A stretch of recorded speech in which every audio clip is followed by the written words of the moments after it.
Public डिमांडवर आलोय आणि खास तुमच्यासाठी आलोय. तुमचा प्रश्न होता की चालू वर्ष आणि कॅलेंडर वर्ष यामध्ये नेमका काय फरक आहे.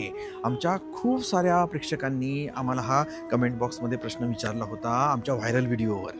तर त्याचं उत्तर उदाहरण 2026 टोटल करा 10 आली, त्याचं सिंगल डिजिट टोटल येतो 1. म्हणजेच हे 2026 हे कॅलेंडर वर्ष म्हणजे 1 जानेवारीपासून ते 31 डिसेंबर पर्यंतचं त्याच्यावर प्रभाव आहे सूर्याचा 1 या अंकाचा. दुसरा प्रश्न तुमचं चालू वर्ष किंवा चालू वय. उदाहरण एका व्यक्तीचा जन्म झालाय 24 ऑगस्ट 1995. 24 ऑगस्ट 2025ला त्यांनी वयाची 30 वर्ष पूर्ण केली. आता ते डॉक्युमेंटमध्ये लिहिताना भले 30 लिहितील, परंतु त्यांचं चालू वय काय आहे 31 वर्ष महत्वाचं आहे. आणि त्याची सिंगल डिजिट टोटल किती आली 4. म्हणजेच प्रभाव आला सगळ्यात जास्त राहूचा त्यांच्यावर यावर्षी. कधीपर्यंत पुढच्या वर्षी वाढदिवसापर्यंत म्हणजेच 24 ऑगस्ट 2026 पर्यंत राहूचा प्रभाव. त्यानंतर त्यांचं 32वं वर्ष चालू होईल तेव्हा त्यांच्यावर 5 या अंकाचा म्हणजे बुध ग्रहाचा प्रभाव आहे. आणि कॅलेंडर वर्ष 1 असल्या कारणानं जगभर त्याचाही प्रभाव राहतो.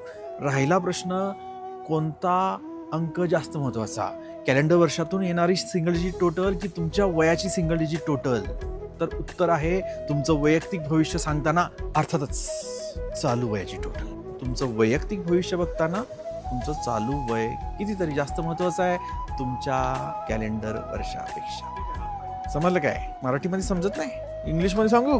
आमचं इंग्लिश चॅनल बघा, मग लय भारी समजेल.